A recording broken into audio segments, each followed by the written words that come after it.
네, 오늘 함께 우리 로마서 12장 1절에서 8절 말씀 함께 보셨습니다.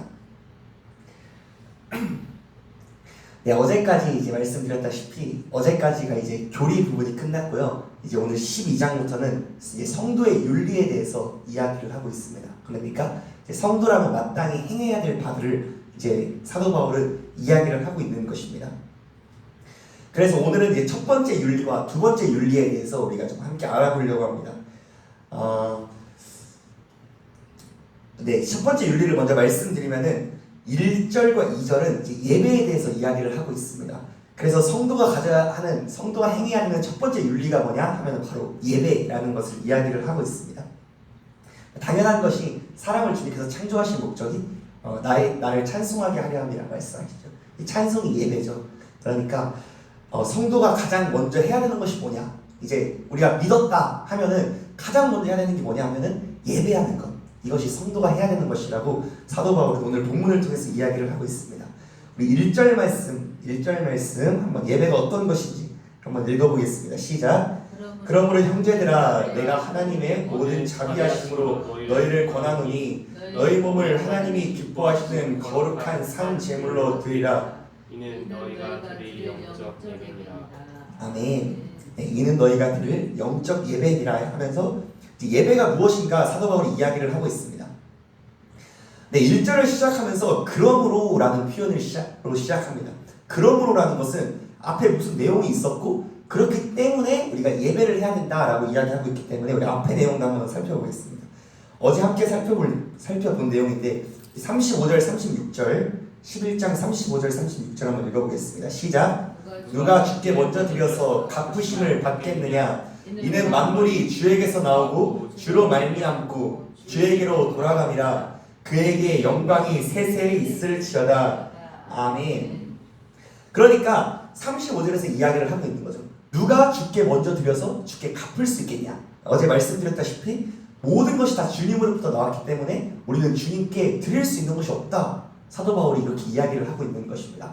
하지만 하나님께서 받고자 하시는 것 한 가지가 있는데 그게 뭐냐? 바로 예배다. 네, 맞습니다. 이렇게 얘기하고 있는 겁니다. 네, 그러므로 형제들아 내가 하나님의 모든 자비하심으로 너희를 권하노니 너희 몸을 하나님이 기뻐하시는 거룩한 제물로 드리라. 이는 너희가 드릴 영적 예배니라. 네, 영적 예배에 대해서 뭐라고 이야기를 하고 있냐? 바로 너희 몸을 하나님이 기뻐하시는 거룩한 산 제물로 드리라 라고 이야기를 하고 있습니다. 그런데 제물이라는 게 살아있다? 제물? 이게 두 개가 성립이 될 수가 없는 단어입니다. 네, 아시겠지만 번제로 제물을 드리는데 제물을 드릴 때는 이제 각을 떠요. 동물. 벌써 이미 죽었죠. 그 상태로 불을 붙여서 하나님께 향기로운 그 향을 드리는 것이 이제 번제 아닙니까? 제물 아닙니까? 그런데 살아있는 제물로 우리 몸을 드리라는 것, 이것은 말이 성립이 안 됩니다. 그럼 무슨 말이냐? 이것은 바로 내 옛 자아를 죽이는 게 예배라는 것입니다. 네. 사도 바울 성경에서 얘기했듯이 우리는 옛 자아와 이제 새로운 피조물 이 두 가지가 공존해서 살아가고 있습니다. 그런데 이 옛 자아를 이제는 죽여라. 그것이 영적 예배다라고 이야기를 하고 있는 것입니다. 네, 그리고 무엇을 하나님 기뻐하시는 거룩한 산 제물로 드리라고 되어 있죠? 무엇을 하나님이 기뻐하시는 거룩한 산 제물로 드리라. 너희 몸이라고 이야기를 하고 있죠. 그러니까 예배가 무엇이냐 하면은 너희 몸, 우리의 몸을 하나님께 드리는 것을 이야기를 한다는 것입니다. 이제 몸은 우리의 모든 이제 행동이나 모든 말이나 모든 것들을 이야기를 하는 거죠. 그러니까 우리의 몸을 드린다는 것은 곧 옛 자아를 죽이고 깨끗한 자아를 하나님께 드리는 것. 이제 새롭게 된 새로운 피조물을 하나님께 드리는 것을 말을 하죠. 그래서 창세기 4장 이제 최초의 예배가 이제 창세기 4장에 나오는데 거기서도 가인과 아벨의 예배에 대해서 이렇게 이야기를 하고 있습니다. 제가 한번 읽어드리겠습니다. 창세기 4장 3절에서 5절입니다. 세월이 지난 후에 가인은 땅의 소산으로 제물을 삼아 여호와께 드렸고 아벨은 자기도 양의 첫 새끼와 그 기름으로 드렸더니 여호와께서 아벨과 그의 제물은 받으셨으나 가인과 그의 제물은 받지 아니하신지라. 가인이 몹시 분하여 안색이 변하니. 네, 그러니까 하나님께서 예배를 받으실 때는 우리가 하는 그 찬양을 받으시는 게 아니라는 거예요. 우리가 지금 이 자리에 앉아있는 이것을 받으시는 게 아니라 우리 자체를 주님께서 받기를 원하신다는 것입니다. 아벨과 그의 제사를 받으셨고 가인과 그의 제사를 받지 않으셨습니다. 그러니까 우리가 영적 예배를 하나님께 드리고 싶다 하면 바로 우리 몸을, 우리 자체를 하나님께 내어드리는 것. 내어드리는 방법은 옛 자아를 죽이고 다시 새로운 자아로 나아가는 것. 그것이 예배라고 사도 바울은 우리에게 이야기를 하고 있습니다. 이렇게 진정한 예배를 드릴 때 그럼 우리에게 무슨 일들이 일어나느냐? 그 2절에서 이야기하고 있는데 2절 말씀 한번 읽어보겠습니다. 시작. 너희는 이 세대를 본받지 말고 오직 마음을 새롭게 함으로 변화를 받아 하나님의 선하시고 기뻐하시고 온전하신 뜻이 무엇인지 분별하도록 하라. 아멘.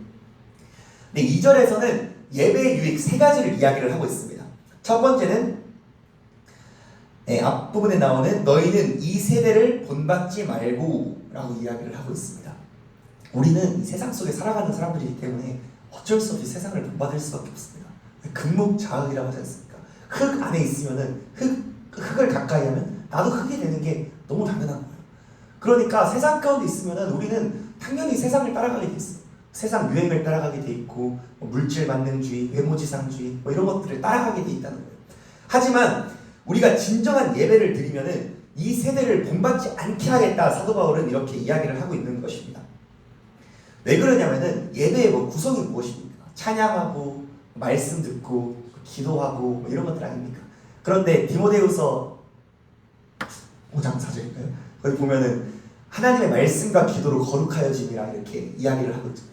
그러니까 예배를 통해서 우리가 거룩해지는 거죠.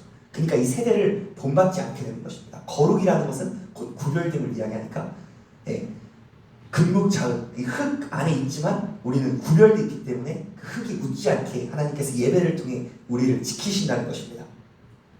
네, 두 번째로 너희는 이 세대를 본받지 말고 오직 마음을 새롭게 함으로 변화를 받아 라고 이야기를 하고 있습니다. 그러니까 예배를 통해서 하나님께서는 우리를 변화시키시기를 원하신다는 것입니다. 근데 사람은 이런 얘기 있잖아요. 사람은 고쳐 쓰는 게 아니라 이런 얘기가 있잖아요. 저도 좀 동의하는 부분이거든요. 사람은 절대로 바뀔 수가 없다고 저도 생각하는 사람이에요. 그런데 유일하게 바뀔 수 있는 것이 뭐냐 하면은 예배를 통해서 바뀔 수 있다라고 사도 바울은 이야기를 하고 있는 것입니다. 사람은 아무리 바뀌려고 해도 작심삼일이라고 하지 않습니까? 참 사람 바뀌는 게 참 쉬운 게 아니거든요. 강한 의지력을 가지고 겉은 바뀌게 할 수가 있겠지만 그 속까지 완전히 바뀌게 하는 것은 이 예배의 파워 아니고서는 바뀔 수 없다. 사도 바울은 이렇게 이야기를 하고 있는 것입니다. 그래서 많은 성도님들이 저도 너무나 그렇고요. 참 변화되고 싶지 않습니까? 우리가 내 옛 기질들 진짜 버리고 싶다. 저도 너무 고생하고 있거든요. 이 옛 기질들 때문에 진짜 버리고 싶고 진짜 새로워지고 싶고 이러지 않습니까? 그런데 그 새로워지는 방법이 뭐냐면은 예배를 통해서 새로워질 수 있다는 것입니다.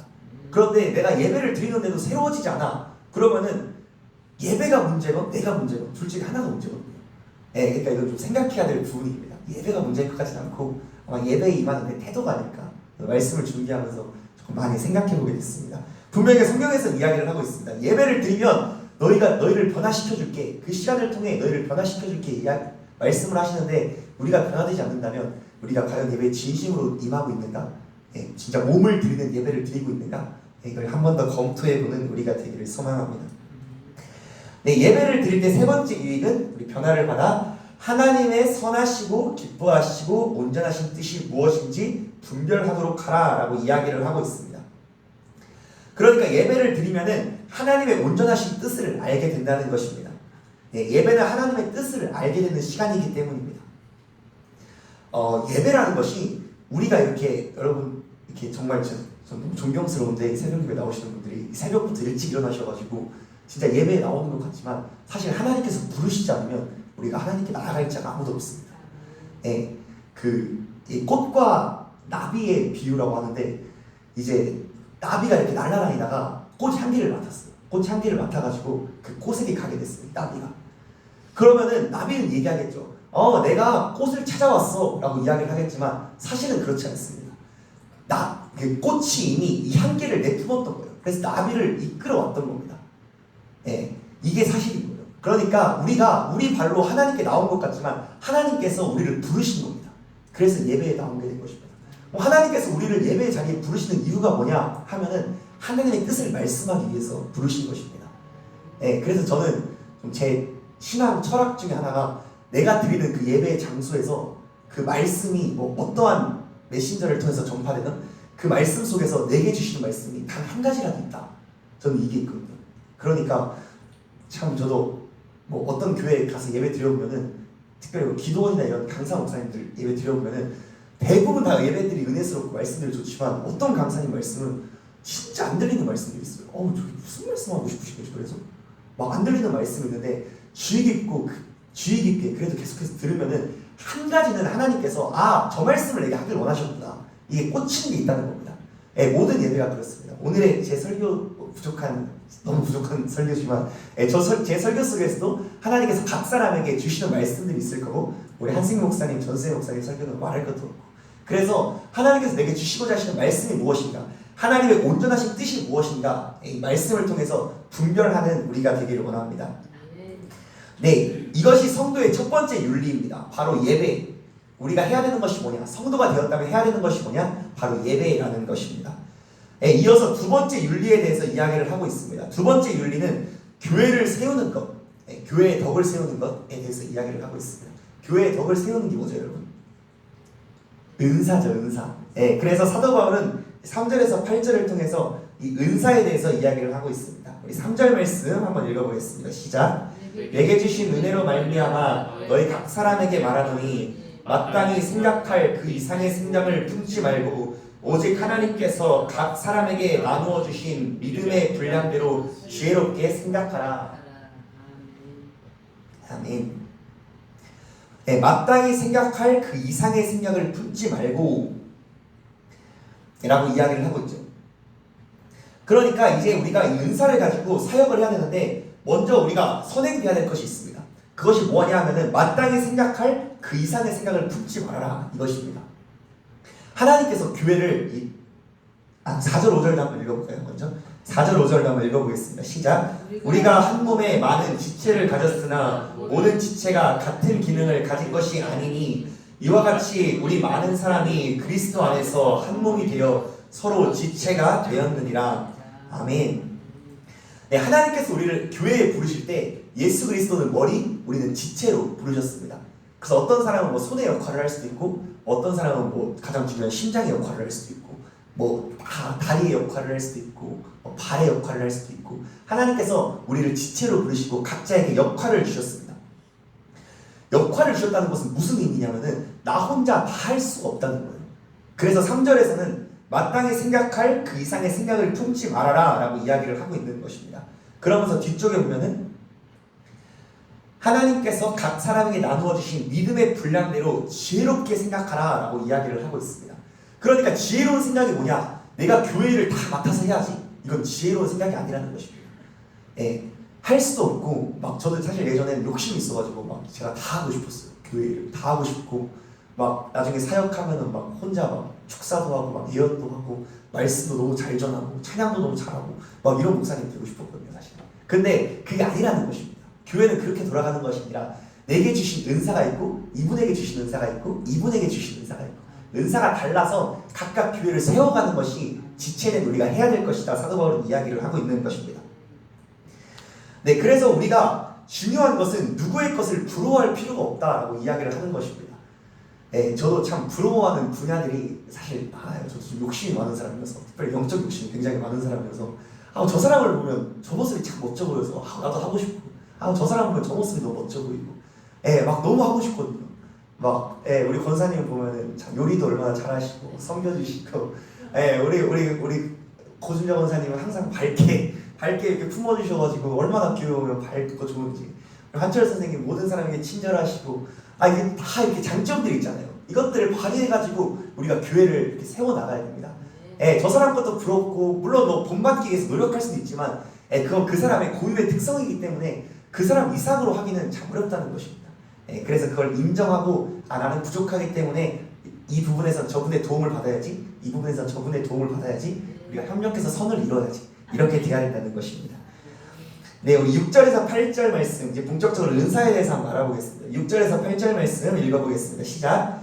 우리에게 주신 은혜대로 받은 은사가 각각 다르니 혹 예언이면 믿음의 분수대로 혹 섬기는 일이면 섬기는 일로 혹 가르치는 자면 가르치는 일로 혹 위로하는 자면 위로하는 일로, 구제하는 자는 성실함으로, 다스리는 자는 부지런함으로, 긍휼을 베푸는 자는 즐거움으로 할 것입니다. 아멘. 네, 이제 여기서는 7가지 은사에 대해서 이야기를 하고 있습니다. 성경 전체로 보면은 30가지가 넘는 많은 은사들이 나오고, 이게 신앙생활을 하다 보면 실제적으로는 막 몇백 가지의 은사들이 있는 것 같아요. 그런데 사도 바울은 특별히 7가지의 은사에 대해서 우리에게 이야기를 하고 있습니다. 하나씩 한번 살펴보겠습니다. 첫 번째는 예언의 은사죠. 혹 예언이면 믿음의 분수대로 하라라고 이야기를 하고 있습니다. 예언의 은사, 우리 교회에서 너무 잘 아시겠지만 하나님의 뜻을 듣고 그것을 전달함으로써 위로하고 권면하는 은사입니다. 그런데 예언의 은사를 가진 사람들에게 사도 바울이 말하는 것이 뭐냐? 믿음의 분수대로 하라라고 이야기를 하고 있습니다. 그러니까 이게 무슨 말이냐면은 믿음, 곧 말씀이죠. 말씀에 입각하여 예언을 해라. 너의 생각을 전하지 말아라 라고 이야기를 하고 있는 것입니다. 네, 다음으로 섬김의 은사에 대해서 이야기를 하고 있습니다. 혹 섬기는 일이면 섬기는 일로 라고 이야기를 하고 있죠. 섬김의 은사는 다른 사람이 하나님의 일을 더 잘하도록 뒤에서 봉사하고 돕는 역할입니다. 그러니까 모든 사람이 이 무대 앞에 이렇게 나올 수가 없는 거예요. 목사님이 이렇게 말씀을 전하시기까지는 준비하시는 분들도 있어야 되고, 네, 섬기는 분들이 필요하거든요. 네, 그렇기 때문에 이 섬김의 은사가 필요한 것입니다. 교회 많은 분들이 섬김의 은사를 받아야 이렇게 밀어주고 힘을 줘서 교회가 이렇게 이끌어갈 수 있는 것입니다. 네, 축구로 따지면 이제 어시스트를 얘기할 수 있겠죠. 이렇게 어시스트 해주면은 이제 골을 넣는 사람이 따로 있고, 네, 이런 역할이 있는 거죠. 네, 근데 섬기는 자는 섬기는 일로라고 이야기를 하고 있죠. 섬기는 일로라고 이야기를 하고 있는데 무슨 말이냐면은 섬기는 사람은 섬기는 일에만 집중해야 되지, 왜 이렇게 난 섬기기만 하지? 나도 섬김 받고 싶다 이러면 안 된다는 것입니다. 네, 모든 사람이 다 섬김 받을 수 없는 것입니다. 그렇기 때문에 섬기는 사람의 상급도 있고 섬김 받는 사람의 상급도 있고 다 똑같기 때문에 걱정하지 말고 섬기는 자는 섬기는 일에 열중해라 하나님께서 말씀하고 계신 겁니다. 네, 세 번째로 혹 가르치는 자면 가르치는 일로라고 이야기를 하고 있습니다. 가르치는 은사를 이야기를 하는데, 가르치는 은사는 하나님의 말씀을 먹임으로 이제 배우는 자가 성장하게 되는 은사를 이야기를 합니다. 하나님의 말씀을 가르치는 것을 이야기를 하죠.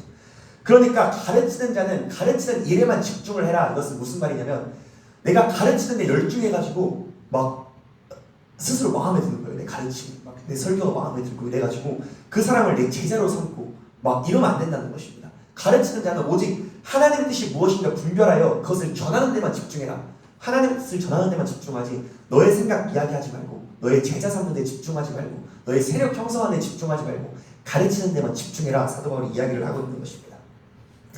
네 번째 은사는 혹 위로하는 자면 위로하는 일로, 위로의 은사입니다. 위로의 은사는 사람들을 돌보고 위로함으로 어려운 자들을 다시 세워주는 은사를 이야기를 합니다. 네, 위로하는 자들에게는 위로하는 일로라고 이야기를 하듯이 막 위로하러 갔다가 막 대화하다 보니까 막 내 자랑을 하게 되고 내 과시를 하게 되고 오히려 말을 세게 해서 그 사람에게 상처를 주고 그러지 말고 위로하러 갔으면 위로하는 데만 집중해라. 그것이 은사를 주신 이유다라고 이야기를 하고 있는 것입니다. 네, 다섯 번째는 구제하는 자는 성실함으로 이렇게 이야기를 하고 있죠. 이 구제 은사는 재정의 은사라고도 얘기를 합니다. 왜냐하면 이제 잠언에 보면은 구제를 좋아하는 자는 풍족하여질 것이로 이렇게 이야기를 하기 때문에 구제를 하나님께서 하게 하시려면 먼저 풍족하게 하시거든요. 그러니까 내가 돈이 많다 좀, 내가 재정에 능력이 있는 것 같다 이러면은 하나님께서 아마 이 재정의 은사, 이 구제의 은사를 주셨을 확률이 높습니다. 그래서 이 자신의 재물을 하나님의 일에 쓰는 은사를 이야기를 합니다. 꼭 구제라는 게 어려운 사람을 돕는 것도 맞지만 나의 이 재물을 가지고 내가 누구를 도울까, 혹은 교회 어떤 부분에 헌신할까, 이것이 구제의 은사입니다. 그런데 이 구제의 은사를 가진 자는 성실함으로 하라라고 이야기를 하고 있습니다. 그러니까 내 생각으로 재지 말라 이겁니다. 성령께서 내게 감동을 주시면은 그 사람한테 주라고? 나 마음에 안 드는데 그 사람? 이러지 말고 그냥 성령께서 감동을 주셨으면 그냥 그 사람에게 줘라. 교회에 뭐 필요한 게 있으면은 마음에 안 들더라도 뭐 어떤 부분은 내 마음과 안 맞을 수도 있지 않습니까? 하지만 성령께서 감동을 주시면 기꺼이 순종해라, 성실함으로 임해라 이렇게 말씀하고 있는 것입니다. 여섯 번째는 다스리는 자는 부지런함으로 다스림의 은사에 대해서 이야기합니다. 다스림의 은사는 공동체에 대한 하나님의 목표를 깨닫고 그 목표를 향해 나아가게 하는 은사를 이야기를 합니다. 그러니까 다른 말로 하면 리더십이에요. 리더십의 은사. 근데 이 리더십의 은사들을 있는 자들은 이게 말로만 할 수 있다는 거예요. 너 저거 해, 너 저거 해, 이거 해주세요, 저거 해주세요 라고 할 수 있는데, 그러지 말고 부지런함으로 너가 먼저 나아가서 솔선수범해라. 양 무리의 본이 되라. 베드로는 그렇게 이야기를 하고 있죠. 네, 그러니까 본이 되어 솔선수범해라 라고 이야기를 하고 있고, 마지막 7번째는 긍휼을 베푸는 자는 즐거움으로 할 것이니라 라고 이야기를 하고 있습니다. 긍휼의 은사죠. 정신적으로나 육체적으로 고통 중에 있는 자들을 고통 중에 있는 자들에게 긍휼의 마음이 들게 하는 은사를 이야기를 합니다. 이 긍휼의 마음을 가지고 그들을 섬기고 봉사하는 것, 위로하고 권면하는 것을 이야기하죠. 그런데 이분들에게는 즐거움으로 하라라고 이야기를 하고 있습니다. 이 긍휼의 은사를 받은 사람들은 하나님께서 그 사람에게는 참 우울하고 힘든 사람들을 붙여주세요. 참 삶이 어렵고 불쌍한 자들, 이런 자들을 붙여주세요. 그러면은 우리가 그들에게 해야 될 것은, 그러니까 긍휼의 은사가 있으신 분들은 그분에게 해야 될 것이 그분들을 위로하고 권면하고 이렇게 해줘야 되거든요. 그런데 이게 주변에 밝은 사람들만 있으면 나도 밝아지는데, 주변에 어둡고 우울한 사람들만 있으면은 나도 우울해져요. 이게 당연한 겁니다. 그런데 하나님께서 말씀하십니다. 즐거움으로 행해라. 항상 기뻐해라. 주님께서 말씀하시듯이 내가 기뻐해야지. 이분들을 내가 더 품기 위해서는 내가 먼저 기뻐해야지, 즐거워해야지, 이렇게 이야기를 하고 있는 것입니다. 그렇기 때문에 왜 나는 힘든 사람만 만나지? 우울한 사람만 만나지? 이렇게 생각하지 마시고 즐거워해라, 기뻐해라. 그것이 너의 상급이다. 사도 바울이 하나님의 말씀 이렇게 전하고 있는 것입니다. 말씀을 정리하면서 한 가지만 더 이제 이야기를 하겠습니다. 성도들에게 하나님께서 주신 은사가 있습니다. 그런데 은사가 있고 의무가 있습니다. 이거 두 가지가 구분이 돼야 됩니다. 은사가 있고 의무가 있습니다. 예를 들어 전도는 모든 사람에게 주신 의무입니다. 하나님의 의무. 그런데 전도의 은사를 받으신 분들이 있어요. 이분들이 전도하러 나가면은 많은 사람들을 데려오고 그런 분들이 있어요. 그런 분들은 그냥 자신의 은사를 가지고 열심히 이 의무를 다하면 되는 거예요. 근데 문제는 이 은사를 갖지 않고 있는 분들은 막 이렇게 조금 마음이 그런 거죠. 저분들은 저렇게 열심히 전도를 하는데 나 뭐 말하기도 부끄럽고 내가 전도하면 잘 되지도 않는 것 같고 막 이런 분들은 걱정하지 마십시오. 괜찮습니다. 이것은 하나님의 의무이기 때문에, 성도들에게 주신 의무이기 때문에 반드시 우리는 해야 된다는 것입니다. 섬김의 은사가 있는 사람들만 섬기는 것이 아닙니다. 우리 모두가 섬겨야 되는 의무를 가지고 있습니다. 그렇기 때문에 내 은사가 무엇이냐 관계없이 우리 교회의 덕을 세우기 위하여 모든 것이 협력하여 선을 이루게 하시는 주님을 따라서 교회의 덕을 세우는 우리가 되기를 소망합니다. 그래서 오늘 두 가지를 살펴보았습니다. 예배와 또 교회의 덕을 세우는 은사에 대해서 살펴보았습니다. 이것이 성도들이 행해야 되는 첫 번째, 두 번째 윤리입니다. 그래서 우리가 더욱더 예배에 진심으로 나아가고 우리 몸을 드리는 예배, 또 우리 은사를 깨닫고 그 은사로 교회를 섬기는 우리가 되기를 주님의 이름으로 축복합니다. 기도하고 말씀 마치겠습니다.